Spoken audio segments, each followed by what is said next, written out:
Alright, so magandang araw muli sa inyong lahat mga kamaestro. Ayan, so nagbabalik na naman tayo ngayon para dito sa ating panibagong video.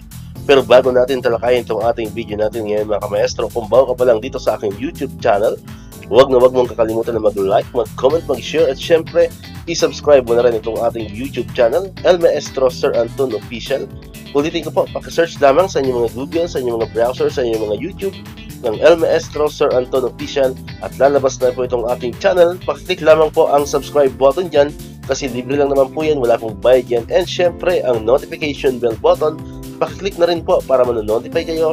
Always updated kayo every time na may mga bago tayong upload na video katulad nito. Alright, so nabanggit ko na kanina kamaestro, meron tayo ngayong panibagong video. Yun natin ngayon mga kamaestro ay pag-usapan natin itong bagong balita ngayong araw. So in-announce na po ng ating Pangulong Marcos na si Senator Sani Angara na po ang papalit kay VP Sara bilang bagong DepEd Secretary. So mainit-init na balita po yan ngayong araw, July 2, 2024. Ayan, so hindi po tayo nagkamali dun sa mga ginawa natin mga analysis sa mga videos natin before. Ayan, so isa po ito si Sani Angara sa alam natin na matunog talaga na magiging sunod na DepEd Secretary. So ngayon po, formal na po yan, no, na inanunsyo ng Malacanang na si Senator Angara na po ang susunod na DepEd Secretary. So ayon po yan mismo sa post ng Facebook page ng Presidential Communications Office. Ayan, tignan po natin. Ayan, so based po rito sa post ng Presidential Communications Office, ayan, 14 minutes ago. Ayan, ngayon po yan, July 2, 2024, 12 ng tanghali po ngayon nung ginagawa ko tong video na to. Ayan, so alas 12 ng tanghali eksakto. Then, i-post po yan ng Presidential Communications Office 14 minutes ago, nakalagay dyan. President Ferdinand R. Marcos Jr. has announced that he is set to appoint Senator Juan Edgardo Sani Angara as the new Secretary of the Department of Education, DepEd, replacing Vice President Sara Duterte, who resigned last June 19, 2024, effective July 19, 2024.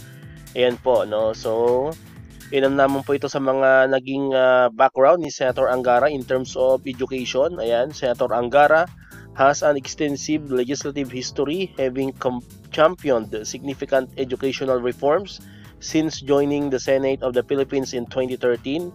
His notable legislative achievements include the Universal Access to Quality Tertiary Education Act and the Enhanced Basic Education Act of 2013 or K-12. Ayan, so abangan po natin yung mga further development regarding dito sa pag-appoint kay Senator Sani Angara bilang ating bagong DepEd Secretary. So far po, yan lamang muna. So at least confirm na po yan.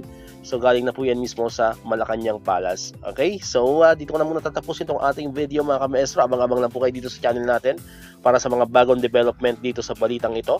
Kaya kung di ka pa nakakapag-subscribe, subscribe ka na para ikaw yung unang makakapanood ng videos na ina-upload natin. Katulad dito yung mga updates about DepEd. And syempre, click mo na rin ang notification bell button para manonotify ka, updated ka pag may mga bago tayong upload na videos. So muli, maraming salamat sa inyong panonood at pakikinig. Once again, El Maestro. See you on my next vlog. Bye-bye!